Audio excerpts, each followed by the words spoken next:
Our last speaker of the day, Ms. Margaret Henry. She is going to be speaking on the role of metrics and measurement of food loss with value chains to influence corporate behavior. She is currently the project director for strategy at Sustainable Food Lab and trying to connect also with the corporate sector. She previously served as Director of Sustainability and CSR for Sodexo, managing North America. So sustainability, corporates, and your question, why millers are not coming, I think. Was a perfect segue to my presentation. I'm going to take a little bit of a different tact than some of the others, focusing very heavily on the measurement. I'm going to talk to what we teed up earlier this morning with some of the keynote presentations and what the last question touched on, which is private sector engagement. How do you get the private sector actually engaged in caring about post-harvest loss with smallholders and investing in it and deciding to prioritize it? I myself just spent the last 7 years running sustainability for the largest food service company in the world. So I've come to the Sustainable Food Lab, and we're working with Rockefeller in our current project to help understand how to engage the private sector in these issues. So I'm certainly not a post-harvest loss expert, and I appreciate all the expertise that has come before me today. But I will try to engage a little bit differently on the same issue.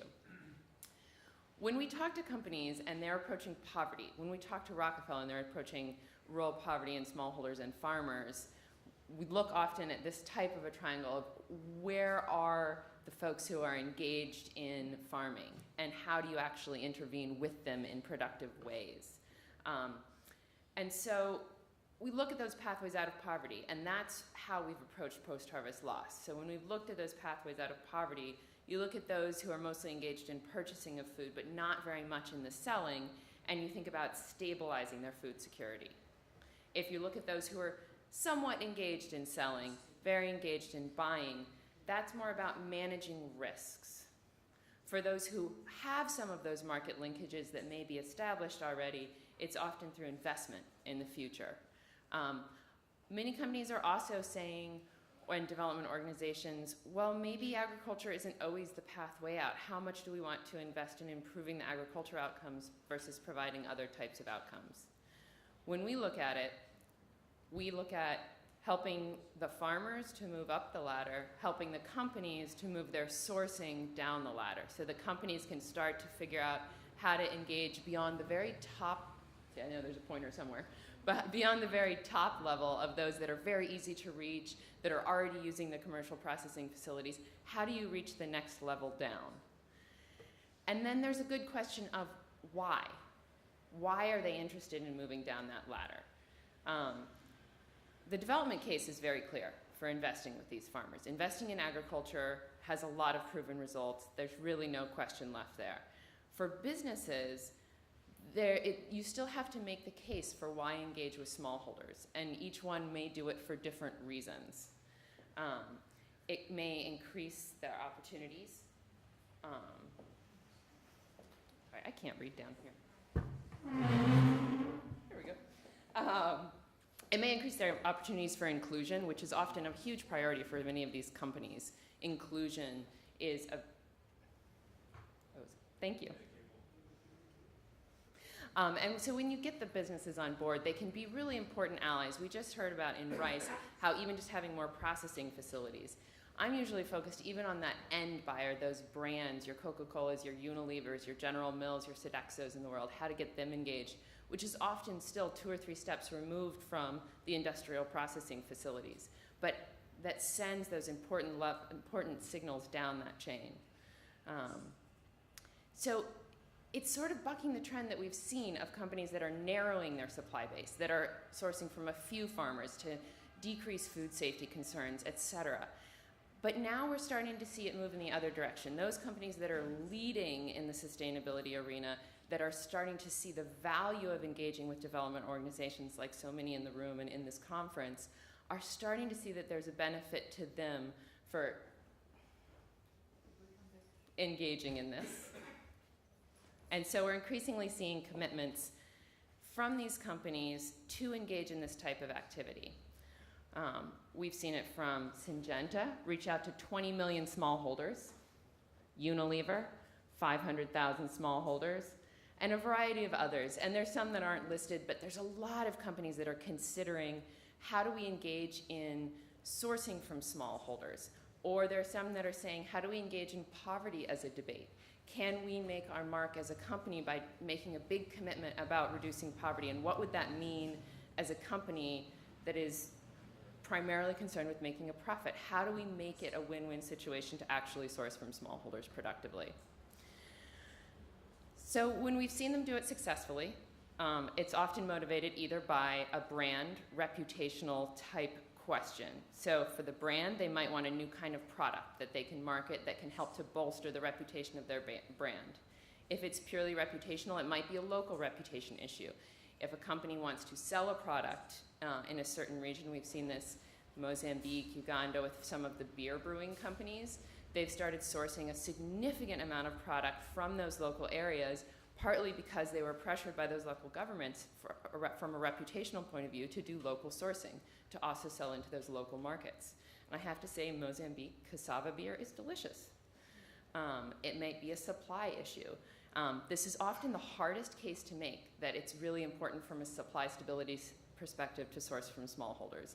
You can occasionally get traction on it, but it's really a case-by-case basis, and it requires a lot of expertise to talk about a specific supply chain.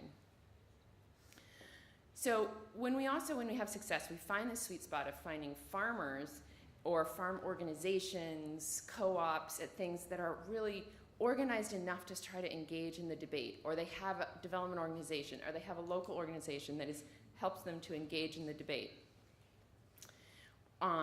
And then you have a buyer who has some sort of commitment. They may not have cascaded it down through their organization to actually be at the local level, but at least if you have that high level commitment, you can get the initial engagement and you can start to put it in place on the ground. And then you can create real new business models. And these are starting to crop up, and I think it's going to be a huge trend in the next 5 to 10 years. Just like 10 years ago, 15 years ago, sustainability in these companies was very, very, very new.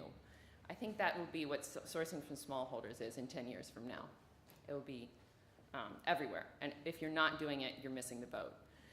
We've worked with a variety of different companies around livelihoods on this issue. When they're trying to say, we want to invest in smallholders, we want to source from them, how do we know if we're making an impact? How do we measure the success of that? We don't want to go out like we did with food safety or with some other initiatives where we each have our own different, unique way of measuring success of improving livelihoods of smallholders. So they came together with development organizations, and we facilitated this group to come up with a common high-level framework for how to understand impact on livelihoods from a company perspective. What we're doing with Rockefeller right now is adding waste into that. Right now, there's a variety of different modules that are part of livelihood, gender and household and children achievement, et cetera, beyond just pure income. So we're adding post-harvest loss and waste into that picture. We have a framework. We're trying to pull from the experts because there are many, several hundred-page long methodologies and reports about how to measure post-harvest loss. So we are trying to pull from those and not be the expert in that, as that's where we can pull from all of you. But we're trying to understand how do we take those detailed methodologies, that academic expertise, and translate it into a simple framework that the private sector can grab onto and say, we're going to measure ourselves against these types of high-level frameworks. We will have to adjust the questions and the details for every given crop in every given country, but we can at least all be using the same yardstick at the highest level.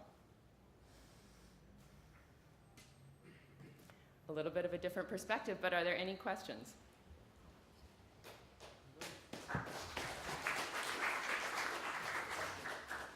So, I mean, in a lot of cases, it's, as you know, for a lot of companies, it's the most profitable way to do things for a small scale farm. Example would be Walmart sourcing from local sources for fruits and vegetables in Central America, just because you're able to develop better relationship with them, and the slightly larger ones would not be willing to beat the Walmart standards, but the smaller ones would. So in some cases,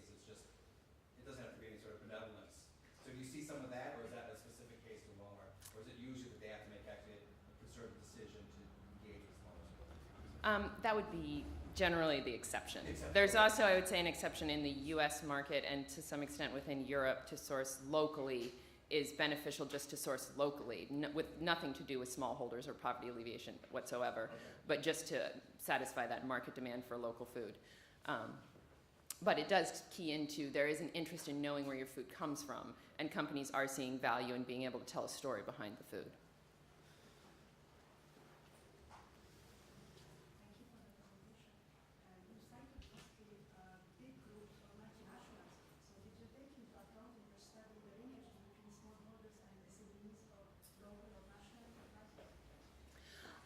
A little bit, though mostly we are focusing on creating a high-level framework for the biggest companies and that they then cascade down, which is a very, very deep area of study to figure out if you get the large companies to make a commitment, how do they effectively then actually translate that into action on the ground? Is it through farm organizations? Is it through smaller local businesses, et cetera? There's a huge discussion to be had there that I'm happy to have, but we've mostly focused on the high-level, very visible companies whose reputation is being pinned on this type of issue. One more, last one. It was nice to hear you talking about small farmers. So, because in Ghana we have something like 10 or 11 million tons of rice, cassava, which their neighbors would like to use, which they can't get because they are in rural areas with poor road access and so on. Cassava is highly perishable.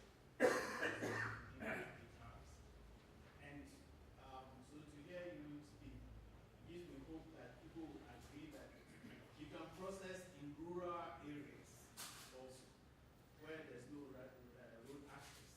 You create jobs, you empower the farmers, and once the cassava is dried, then it's no longer perishable. So maybe we should change the way we think. Let's chat. I know some great examples in Mozambique of having empowered some of those really rural areas to do a little bit of that primary processing to connect it up. Good. Thank you. Thank you very much. This was a treat for me. The keynote speaker and 5 other speakers, brilliant ideas on the table. I think we started off with the measurement question. And what we found, whether 1/3 is lost or wasted, and should we blow up that number to get more people attracted and investments or money into research, or should we not give that number at all? There are different viewpoints on that question. Better to be realist and try to focus on the accuracy of the methodology for measuring that and put the reality on the table, whatever it is.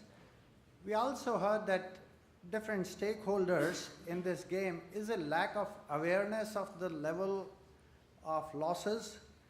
Is it the lack of technology, or is it the economics that is not working? The solutions that we have, the technologies or other solutions that we have, are not making economic sense, the benefit-cost ratio. And in the morning, Bob Easter flagged an issue that after the 2007-8 crisis, suddenly food seems to have become more valuable, if not totally scarce.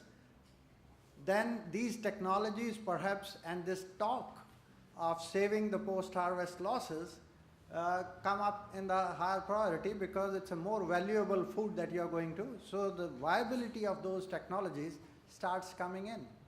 But I'm concerned with one other factor, and that is more like cultural practices. They are the hardest to change. And one little example that I will put before ending. Yesterday night we had a dinner. Some few people got together, about 25, 30 of us, and we had dinner at a very nice restaurant.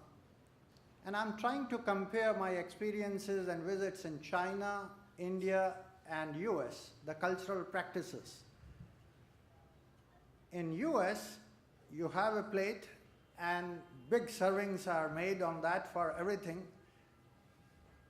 The salad that was put on my plate was sufficient for my dinner. I didn't need anything after that. But there would be 3, 4 courses, 3, 4 things, and they will put on your plate, I just can't eat that much. But the cultural practice is such that either you eat or you waste. You go to China. The table is having that glass which is rotating, and you pick up whatever you want to pick up from there. You look at India. You will have big bowls like China, and whatever you want, you have that. I think that goes back in history. Countries that have faced hard times on food, perhaps decided culturally, and these customs came up. If I left anything on my plate as a child, I was given a punishment by my mother. You have no right. But here, I have no option. I'm sitting in a formal table where things are being served. Either this bloats or the food goes waste. These cultural practices, I think, are hard to change because it's not the income factor that is looking, it's not the technology factor, it's something beyond that. So maybe we have to look at number of factors and ensure that the world is fed well, we have enough food security in the world. The beginning is from food security, sir. There's nothing else, and environmental sustainability now, more and more, given the pressures on land and water resources. With these words, I would like to thank everyone, and a round of applause to all the great speakers. Thank you very much.